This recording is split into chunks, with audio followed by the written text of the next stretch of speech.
talent. You can't get that. You just can't pull that out of thin air.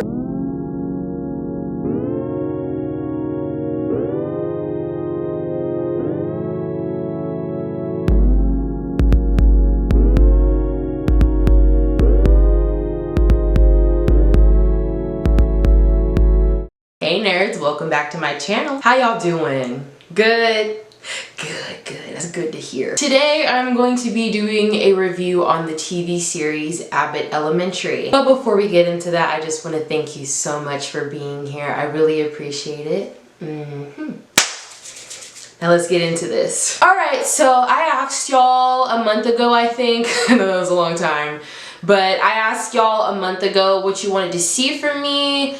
And this is the poll as it stands right now. It is currently 7:47 on May 6th, Tuesday. And Abbott Elementary is our clear winner here, so that's what we're doing today. First, let's do a little overview on the show and what it's about. Abbott Elementary is a documentary-style sitcom that follows the journey of elementary teachers navigating their journey through the public school system. I'm pretty sure a lot of people have made this comparison, but I look at it as The Office, but with/for teachers. Not only are we seeing these teachers navigate their journey through the public school system, but we're also seeing them as individuals outside of the classroom. Y'all, when I tell you I have such a soft spot for this show, words cannot come to mind. The first thing I really want to dive into with Abbott Elementary is its characters. This show has so many fun and lovable characters. I find it hard to choose a favorite. So let's get started. Oh, sorry, real quick, spoiler alert if you haven't seen the show, which has been out for a while, so if you ain't seen it yet, pick up the pace.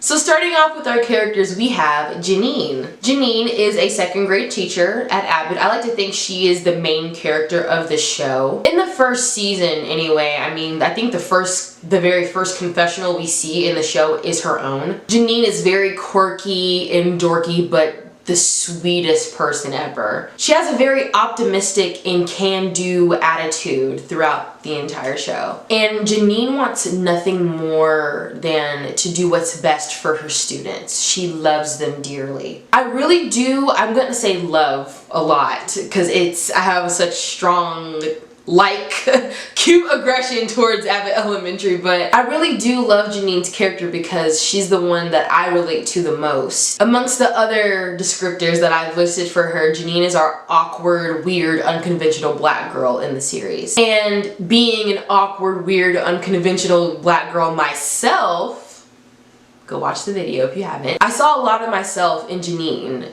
upon first viewing. Her character is special to me for a lot of reasons, but this main reason alone runs very deep. Speaking generally, we already don't have a lot of main characters who are black women, right? We are usually the supporting role or a throwaway character. We're like the sassy best friend who's comic relief, or we're the one who gets so close to having a relationship with one of the main characters, but then we are chosen as the second choice, or we're not chosen at all. And black women in the media have these very immovable stereotypes that have been placed on us for a long time. The character of Janine kind of reverses that and makes space for people like her and other characters who are similar to her. And the representation is there, especially for people like myself. I relate to her on a lot of levels. Now, Janine is not perfect. None of the characters are, but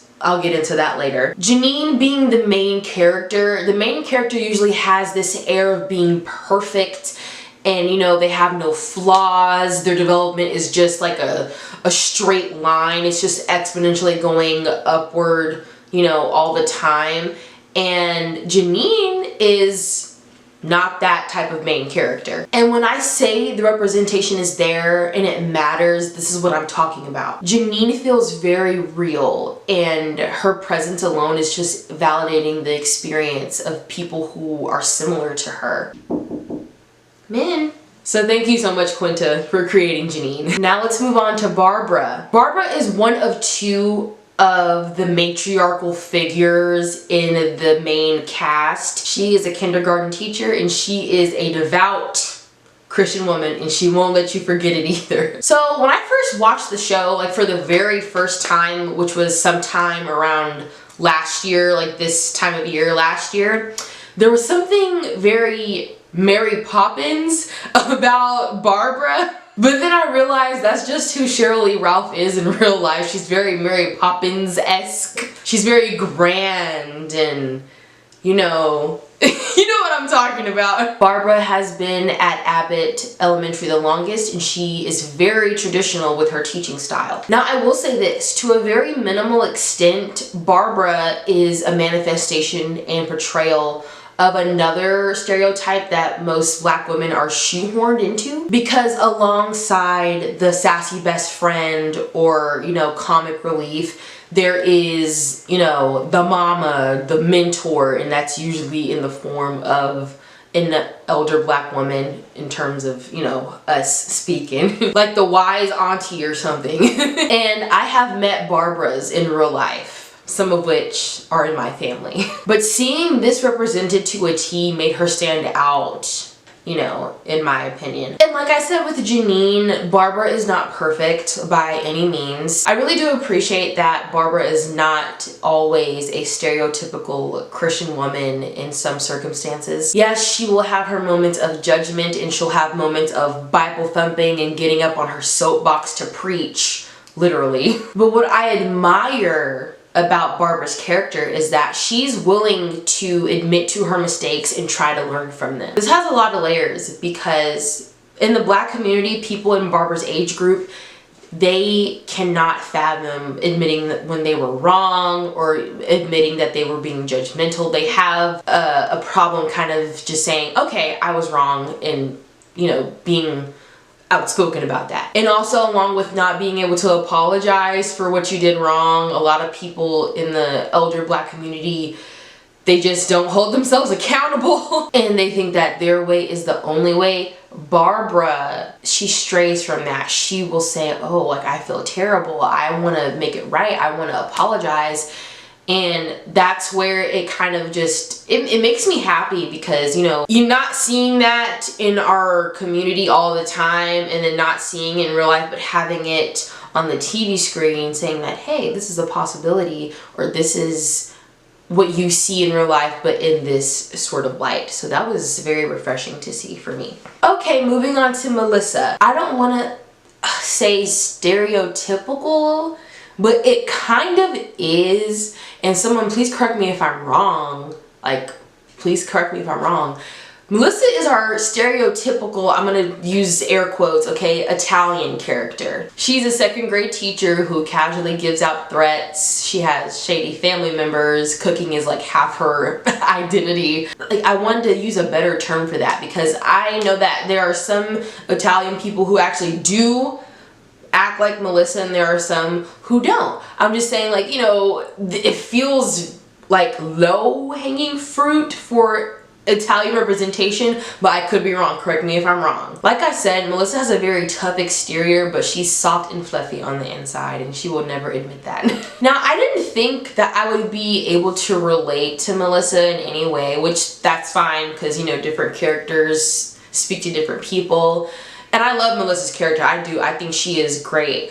But I did realize that I do relate to her in a way or two. For one, Melissa is very family oriented. Like, the opinions coming from her family mean a lot to her, and sometimes she gets in her head about, you know, if her family think what she does is good enough, and I suffer from that all the time. And I'm pretty sure some other people had that same experience of having that pressure, wanting to please and impress your family.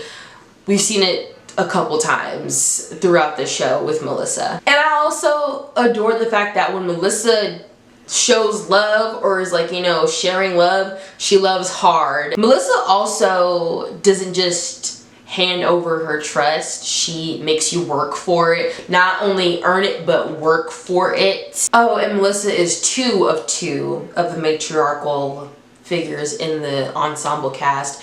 She's the tough love mom, and Barbara's like the sweet one.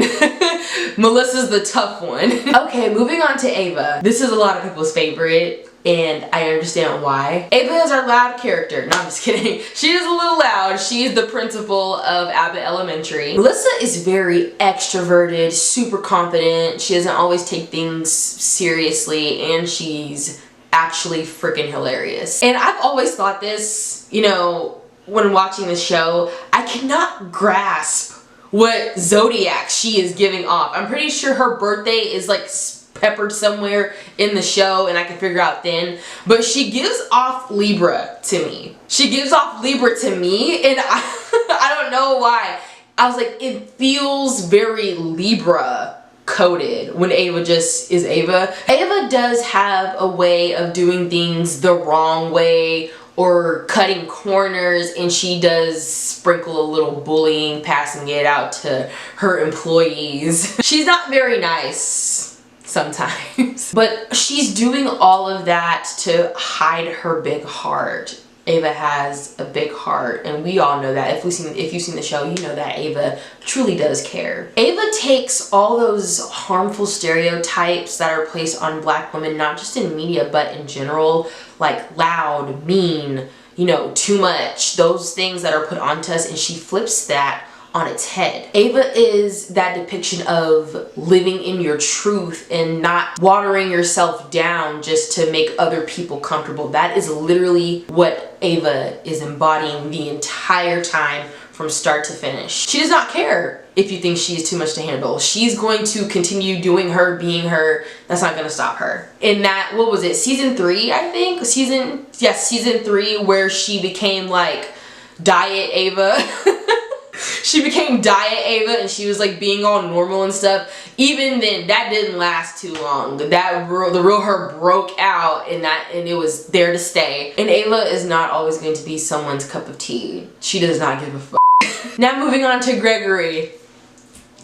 What can I say about Gregory? You know. Gregory is a former sub that was starting out at Abbott, getting a feel, and then turned first grade teacher. At first, like in the first season, Gregory is a very stoic, no nonsense guy, right? Very stiff and monotone, you know what I mean? And his main goal, like his dream job, is to become a principal. I talked about stereotypes placed on Black women in the media. Now I'm gonna talk about the stereotypes placed on Black men in the media, you know, when I'm referring to Gregory. Black men, like portrayed in movies and television, always end up being one or two things. They could be this strong, smart savant who is like, he beat the odds and he's living life, he's doing great, whatever. Or it could be a depiction of a drug dealer or some kind of thuggish character. Mostly you only see those two depictions. There's not like a third or fourth or fifth option for Black men. I have a point, I'm getting to it, just be patient.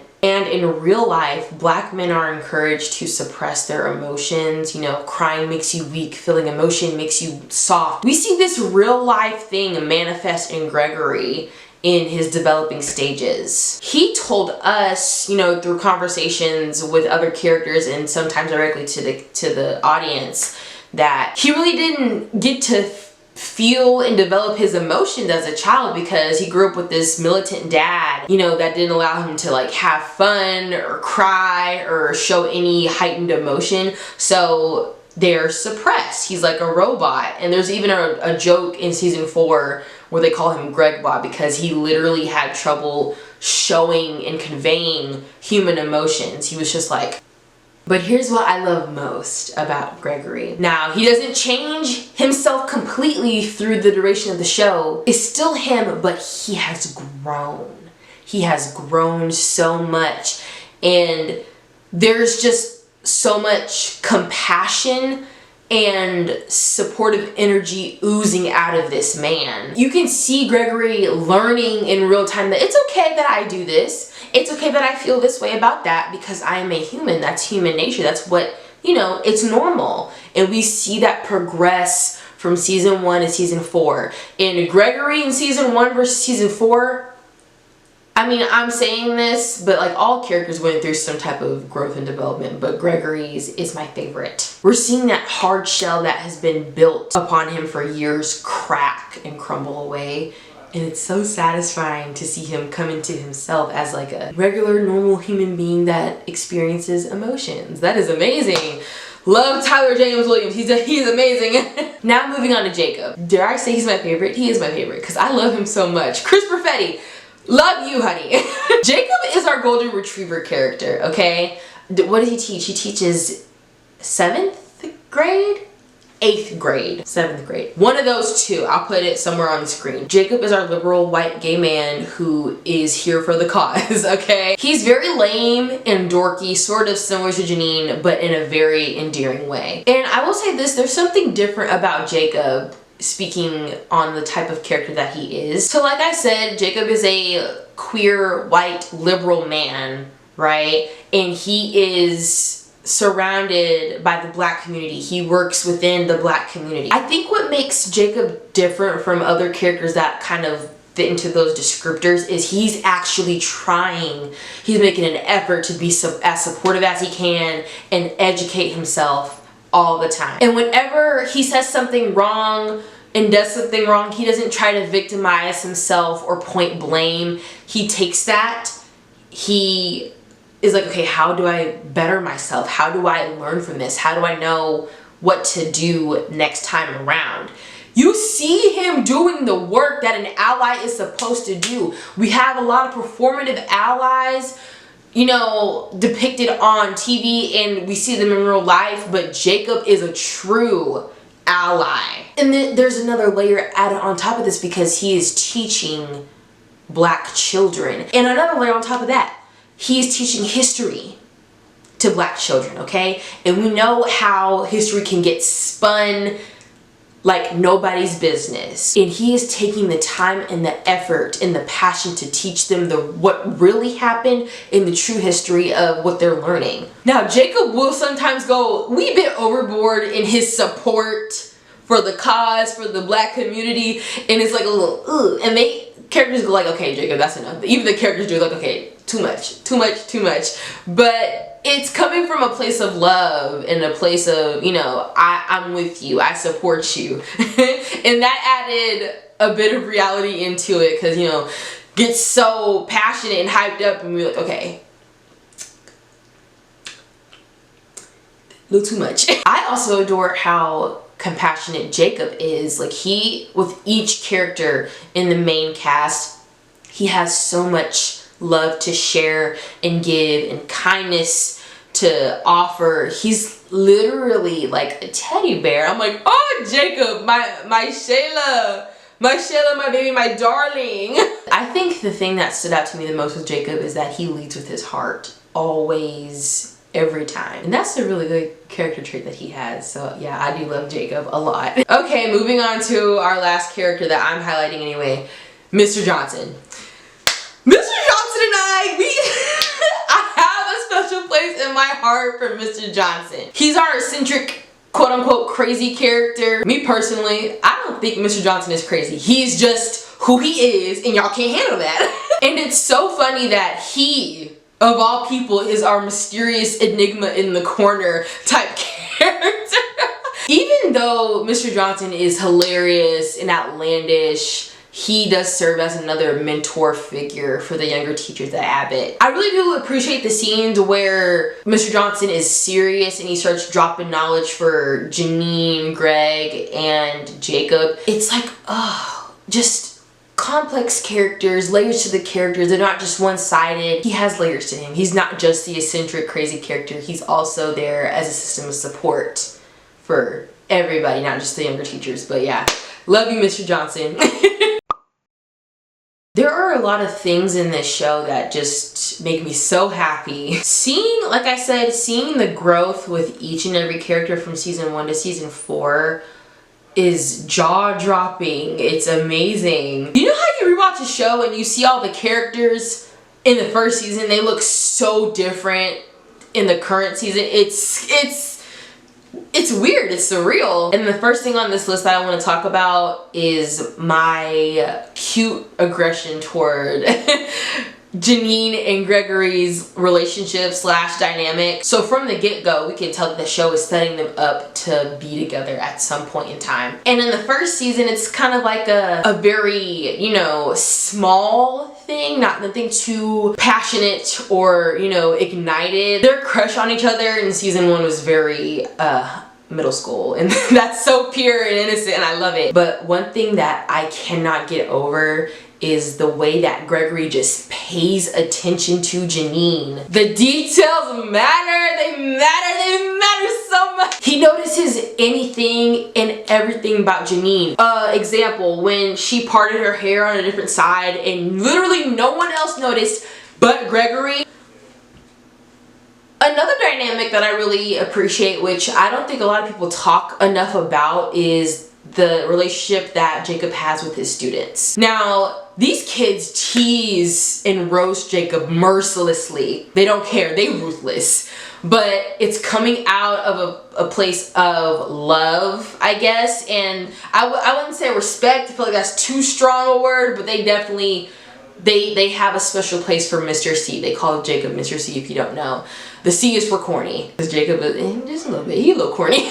And this is like a singular thought to this next thing, but Ava's constant flirting with Gregory, especially in season 1, never fails to crack me up. Ava is already funny on her own, so when she's like coming on to Gregory, and here's the thing, she's serious as about it, she don't care. Something else that I really do like about the show is that the dorkiness and weirdness is not limited to just dorky characters like Jacob and Janine. All characters have their dorky moments, and I'm sorry, I just remembered one of the scenes.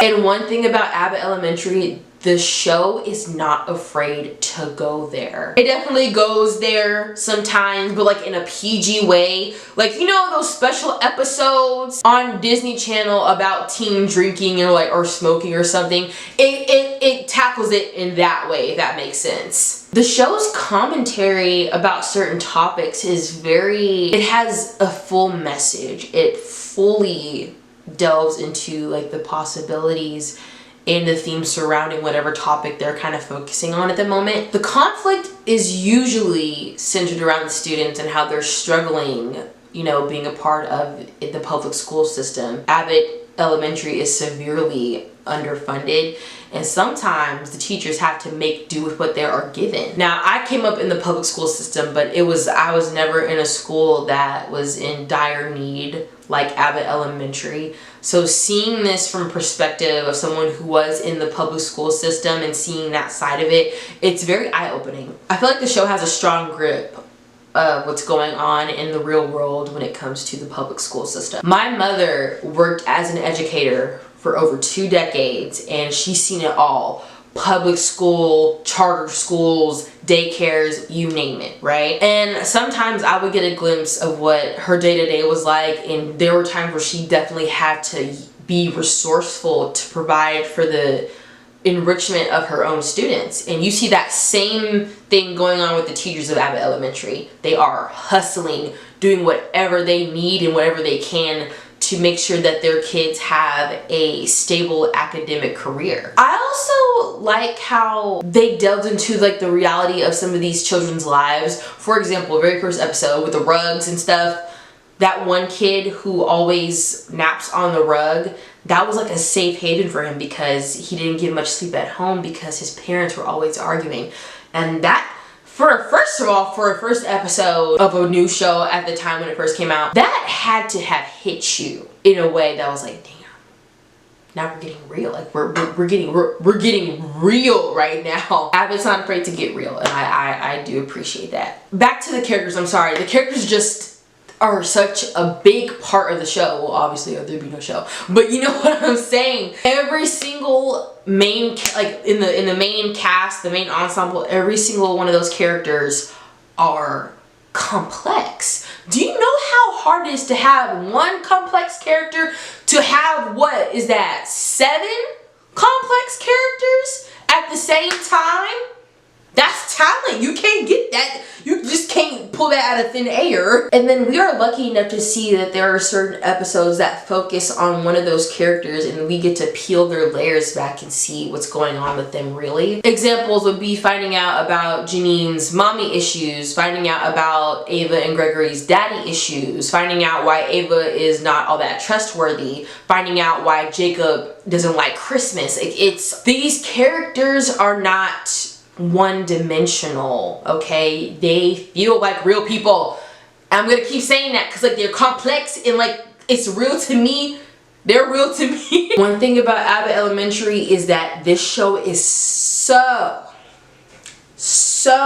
versatile. It gives warm family sitcom, it gives romantic drama, it gives straight up comedy, it give all that. It give all that, it do. Now before I watched it for the first time last year, I heard that it was a very funny show, but I did not expect to be bawling my eyes out or swooning or giggling and kicking my feet for Abbott Elementary, and I was doing it throughout the whole show. The initially non-existing beef between Morton and Jacob that turned into an actual beef, one of my favorite side gags on the show because Jacob is very mild-mannered, but Morton just, he gets to him, girl.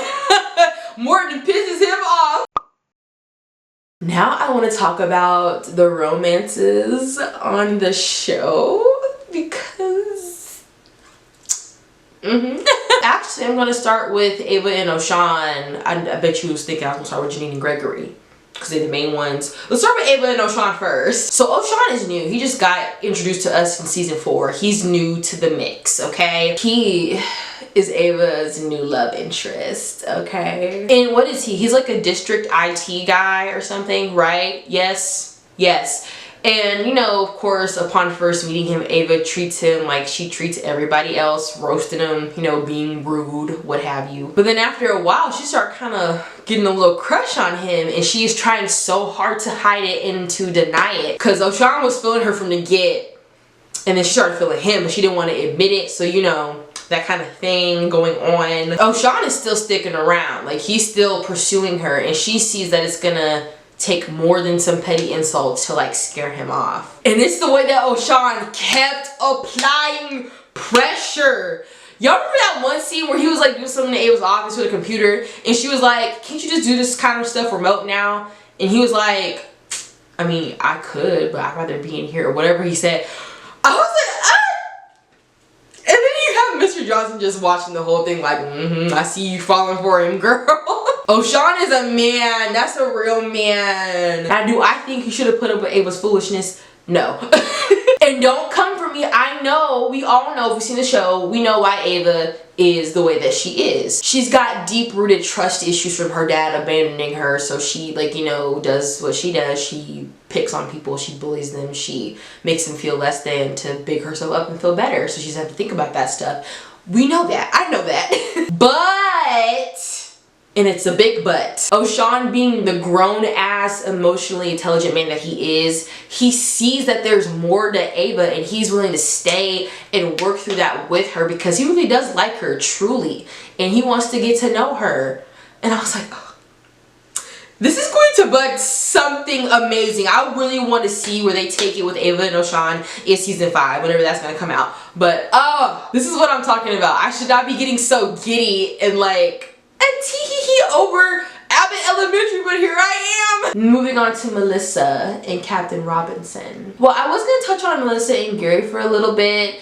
I guess I will. I can go ahead and do that. Melissa and Gary had something very pure going on. You know, it was classic flirtation that led to something that was very, you know, real. And it was nice until they broke up. Because Melissa turned down his engagement, which she had every right to do because she told that man she didn't want to get married again. I thought it was so cute how they went back and forth with their flirting, their banter, and then up until the moment they admitted their love for each other when he did like the whole thing in the vending machine. It was so cute.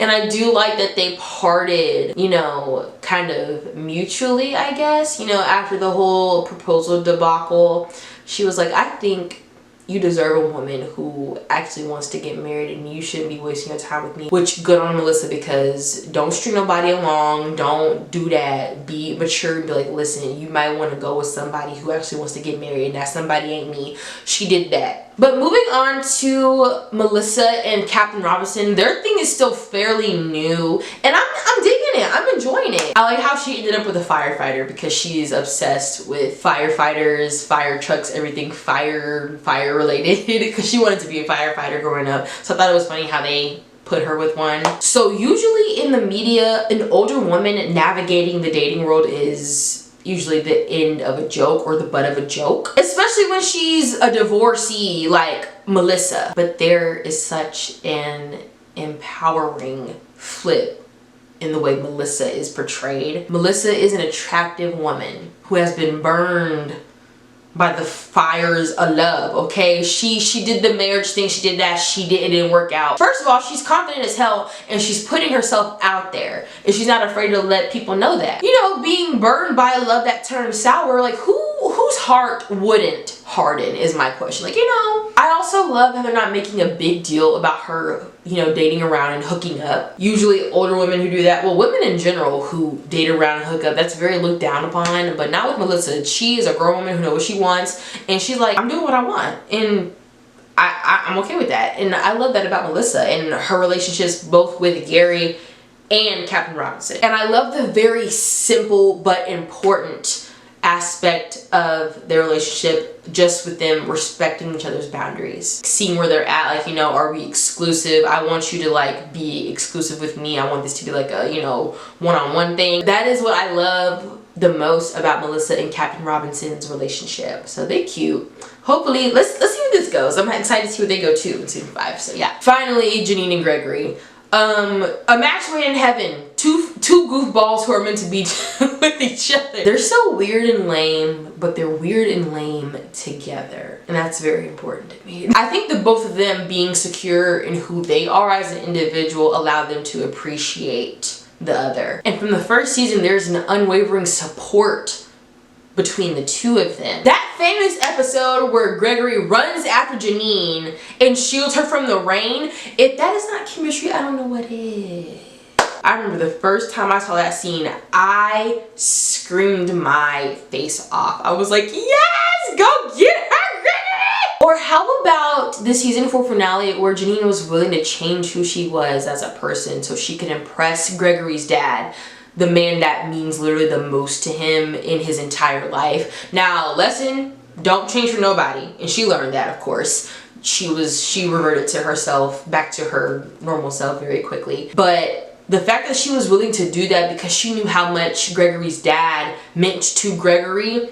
He's important to him, so Gregory's dad automatically became important to her. Come on, levels, like, oh my god. Or how about when Gregory said that he takes all of Janine's recommendations seriously because she wants to know why she likes stuff? Hello, I swoon? I have a lot of random thoughts while putting these notes together, things that just popped into my head when I was thinking about Abbott Elementary. So I don't know why this was the first thing on the list. Manny from the district. Why was his voice so seductive all the time? Why he talk like that? He sounds like he's doing boyfriend ASMR. Something else, Janine's glow up.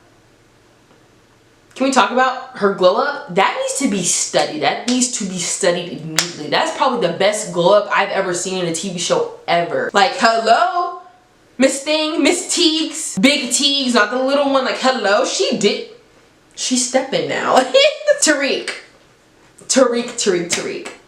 Tariq is such an integral part of Abbott Elementary, and people don't talk about him enough. The actor that plays him, his name is escaping me as I speak, but he is so hilarious. And I do love how they kept him around even though him and Janine were no longer together. And I can't imagine Abbott without Tariq being there. Okay, the looks that the characters give to the camera. I should not be laughing as hard as I do because why are you looking at us that way as if we did it. And it's not just Gregory. Gregory has a lot of those moments where like his face is just like so funny.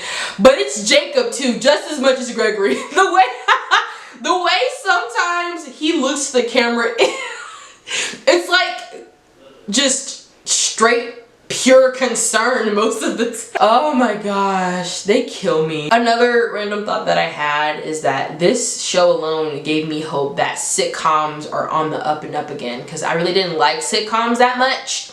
I mean, granted, I really didn't watch a lot of sitcoms. I guess the sitcoms I would count like growing up and watching TV were like stuff that was targeted towards kids maybe. But this, I never liked like regular sitcoms before, you know, like that was for a general audience, for like adults. Abbott Elementary gave me hope again that TV is not dying. This is helping a little bit. I mean, TV is a wasteland right now, but this is helping. And Abbott Elementary really has that back to basics as the structure, you know, the core structure. And that is a very simple formula, but it clearly is effective because it's getting renewed for season 5. And people love this show. I love this show. So it's working. Quinta deserves all the accolades she receives for this masterpiece. Congratulations, Quinta. Thank you for giving us this. Overall, Abbott is just so good to me.